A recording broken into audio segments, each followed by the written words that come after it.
Yo peeps, it's Tripl-L and now it's time to talk Fairy Tail chapter 517, Wendy Belsarion. So guys, we got the Fairy Tail chapter. We also have a 7 Deadly Sins chapter which I'm really excited to talk about. But Fairy Tail.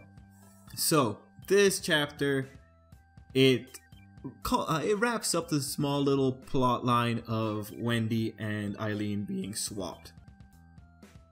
It only took one chapter.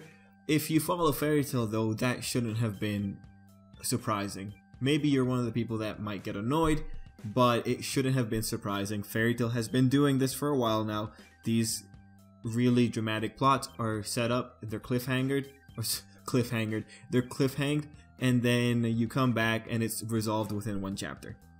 That's been Fairy Tail's MO. And when I was reading the chapter, I was really thinking about, what is Mashima writing with this? Like, what does he want out of this? Now, seeing that this fight in particular, that particular angle was just squashed within one chapter, it makes sense given how little importance he has put on this fight. Like, yes, this fight is taking some time, but with the movements of the characters who are participating in this fight, he has effectively said that this fight isn't that important. When you had when you had Erza pretty much denying Eileen's backstory and just attacking her, that effectively was Mashima just saying, like, this fight isn't important, Eileen's backstory isn't important. Yeah, it's gonna be shown, but it's not changing Erza in the long run. It's not important. And just seeing that happen and seeing what we're getting in this chapter, I think it's more of a question of, I get the feeling that Mashima has something that he wants to do. Like, he has something in mind and he wants to get to it so quickly that he's just making sure that he's checking off the list. Like, yeah, it would be cool to see this kind of thing happen. We don't need to dwell on it, however, because it's not important. In his mind already, I think you can argue that this man, he knows that he wants to make just a quick little drama thing of Eileen taking over Wendy's body just for a bit, but since it's ultimately not going to be important to the overall story, since it's ultimately not going to affect any other characters, there's no point in dragging out the possession. Just let's get it through, let's make sure it happens and just show that it happened. You know, it's a very different perspective. And thinking about it too, it's not great that we're in a war setting, because a war setting, at least with the way that mangas do it, when you're in a war setting, it's implied that this thing is going to be over very quickly. A war means every event has to happen very quickly, everything has to be resolved very quickly, because most times the wars don't last that long. One Piece had a war that only lasted a day, and the Fairy Tail War, I don't recall how many days it's been for the Fairy Tail War, but these things aren't occurring over the span of years. It's just over the course of maybe at best a month or two. And that is really pushing it. Like, this might actually have been within a week if I could just remember the time frame. Anyway, the reason I'm just talking about the war is just because the war setting just adds an immediacy to everything. Like, everything has to happen very quickly. And when you have that kind of setting, it makes it a bit more difficult for Mashima. Especially when you had Eileen, who specifically changed the whole landscape of a continent to make sure that this thing could be over quickly. That's just, man, there's just no way. Like, you could think about how different this scenario would have been if the whole Alvarez war, if it was split or it was stretched out over the course of, let's say, 6 months, right? If this was happening over the course of 6 months and you had like little events over the course of the months where it was one of the Spriggan 12 making their infiltration moves, taking in a particular angle through the continent, then you could have had this dramatic point of Eileen taking over Wendy, withdrawing from the battle, and popping up on the next day to continue whatever tactical advance they could have come up with. Now, this war did have some of that at the beginning. It did have some of that when you had all the different guilds fighting, you had everyone attacking from different lands. But Alvarez was too freaking effective, man. Like, these people were too effective. They already got into the main Fairy Tail headquarters so quickly that these guys were just too competent to actually have a regular war. And because of how competent the characters are, and because of freaking Eileen, who was super competent at the beginning of all of this, it's you know, you can't play those really long cons. You can't play those really long storylines. You just kind of have to do it all in one go. And that's just, I think, the downfall of having a war happening. Like, yeah, it makes things slightly more exciting to a degree, but you sacrifice a lot. You especially sacrifice a lot of the dramatic impetus when it comes to these kind of problems, because a body takeover plot is a plot that could really make someone despair if it was over a long period of time. One chapter is just, it was just there to show that it happened. It's just there to make a point. Anyway, I've talked more about the structure of the war. That's not the point of this video. It's actually talking about Wendy, Erza, and Eileen. There's actually a lot of things that we could talk about in the chapter, but if we're, I guess, concentrating on something, it's going to be Eileen's characterization, Wendy's competence, and Erza just kind of being there. So let's talk about Eileen, because Eileen has been horrifically disappointing. So Eileen is a very arrogant character, and in a way I like seeing her get beat down because of how arrogant she is, but man, her mentality is just weird. It is just so weird, and I'm not actually berating the character. Like, this is an honest critique of her character, because by no means is she a bad character. And sorry that I'm pausing too much, but I have to make sure I word this very proper. By no means is Eileen a bad character. Like, if you examine her rhetoric in this particular chapter, there are like these choice lines like, "I'm so sorry that mommy went and restored her youth without you." Let's see. "It would be unbecoming for a lovely young girl like this to have a child, wouldn't you say? So I have no choice but to erase your existence here and now." Eileen's rhetoric is just both so arrogant and so fundamentally attached to Erza that it just makes this really, really interesting to actually see her in action. Now, I'm still a proponent of the idea that Eileen botched herself when she went up against Erza. Like, she has so much problems with Erza that I think it has to be affecting her on a fundamental level. And just seeing that she continues her rhetoric, like, mind you, she's getting a bit more arrogant. She's coming back to that arrogance that we know her for in this particular chapter, but she is still qualifying all those statements around Erza, all her little statements about how great she is, and, you know, just talking about how she has to delete Erza in spite of it.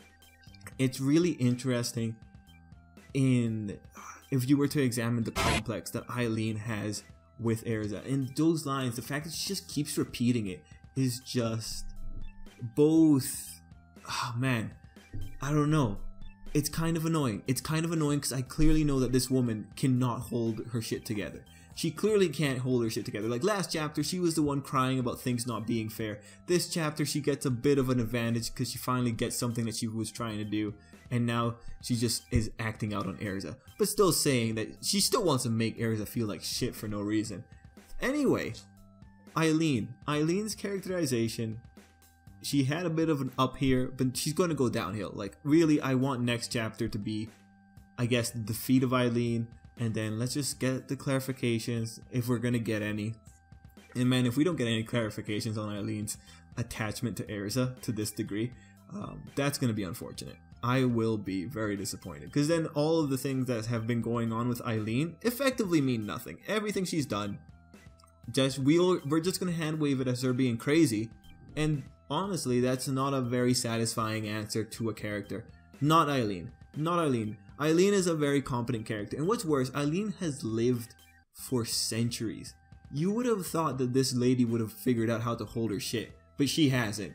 So anyway, I just kind of want to keep examining Eileen. I kind of want to keep seeing her. I want to see her come to her conclusions that, yeah, Erza, I really hate you for so and so reason, and not have it be something weak like, I just tossed you in the village and whatever, because everything Eileen has done is counter to that idea. Anyway, not the point. Eileen. Now, let's talk about the other thing. It's the big thing that happened in the chapter, the reversal that Wendy managed to pull off. Now, I will applaud Mashima for this, because he constructed this really well when you actually look at it if you're trying to figure out the logic of what's going on here. First, he kind of established that Wendy had untapped potential because Eileen was the one kind of gauging it out. That's pretty cool. Eileen comes from a background of power, so she would know what power feels like. But Eileen did something very key in this particular chapter to justify what Wendy does later. Eileen used Sky Dragon Slayer magic. Now, I don't know how the personality thing works. I don't know the mechanics of it. And what's worse, this is coming into a question of memories. Like, what does Eileen remember when she gets thrown into Wendy's body? Now, here's the thing. With regular humans, there's two types of memories, I believe. One is effectively a memory of facts, and then one is a more active memory. So say, if you had amnesia, you could possibly forget the fact that you know how to ride a bicycle. You could forget that you know how to ride a bike, but then your body will still ride a bike. It's a different kind of neural passageway. So what I'm assuming happened with Eileen when she transfers over, and she showed it when she used Sky Dragon Slayer magic. It looks like magic must be attached to the body in a different way than memories of your identity, memories of facts are. So if we assume that magic has a different memory system, and we assume it's something like the bicycle, where, you know, I guess Eileen could toss her memories, her personality into Wendy's body, but since magic is associated to the body itself, then Eileen could use whatever Wendy's body remembers, or whatever part of Wendy's brain remembers that kind of a thing. And you know, it's interesting. And unfortunately, Fairy Tail isn't going to get deep into this. We're not going to ever know. We're just going to know that Wendy figured it out. Now, I think the most glaring thing here is that Wendy figured out the personality swap magic, because she didn't do that when she was in Eileen's body. Every other magic that that Wendy used in Eileen's body makes sense if we assume that magic is tied to body and not to personality. But anyway, Wendy figuring out a magic that Eileen devised herself, like this magic is nowhere else. This is a magic that Eileen figured out, might be the biggest leap here, and that might be where you really have to suspend your disbelief. But if you can accept that jump and just accept Fairy Tail for the light fantasy that it is, sure. Wendy is acknowledged as a genius in this particular chapter, so, you know, you could probably use that as justification. Anyway, just to remind people of how much of a light manga Fairy Tail is, I want to point out the fact that there were 3 mentions to boobs in this chapter. The first mention was when Eileen got into Wendy's body and was talking about how small Wendy's boobs are. The second mention was when Wendy got into Eileen's body and talked about how heavy her chest was. And the third mention was when Wendy was beating Eileen and talked about how she always wanted big boobs, but she'll just go to her body, which will grow into it. You know, when you have a character finishing off another character, or like having a triumphant moment over the villain, and the reasoning or the accompanying line is about large breasts, it is unfortunate, but it reminds you that Fairy Tail is predominantly a comedy adventure manga. And that's okay. That's kind of amusing. It kind of defeats the situation though. The tension is gone. Like that's pretty, like, you know, like thinking about it in context, if you were in the middle of a battlefield and you're fighting and you're like trying to beat down the ace of the other army, and you're talking about boobs, or about how large these boobs are, right when you're firing off a pretty big attack. It's like, how freaking cocky are you? How overconfident are you? How unimportant is the person that you are launching that attack against? And that's really, again, coming back into that whole idea. This fight isn't that important. Once it became Eileen and Erza, the only point there was to see what Erza was to find out about Erza's backstory, and that ultimately Eileen is not that important. Her backstory isn't that important. Her threat as a villain isn't that important, because the characters don't respect her. They don't respect what she's been through. No, they might respect what they've been through, but it's not ultimately changing their minds on anything. They're dealing with the Eileen now, like Eileen's a bitch, so they're gonna go take her down.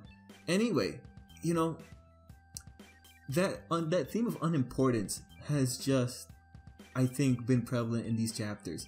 And just seeing little moments like that ultimately just go to tell me that, you know, Eileen, sucks to be you. Like, these guys are gonna beat you down, and you're gonna get thwarted at every turn. We're gonna see you get annoyed, and it's just gonna be hilarious for us, because we've wanted to see this because you were just really arrogant for no reason, because you clearly can't hold your shit down.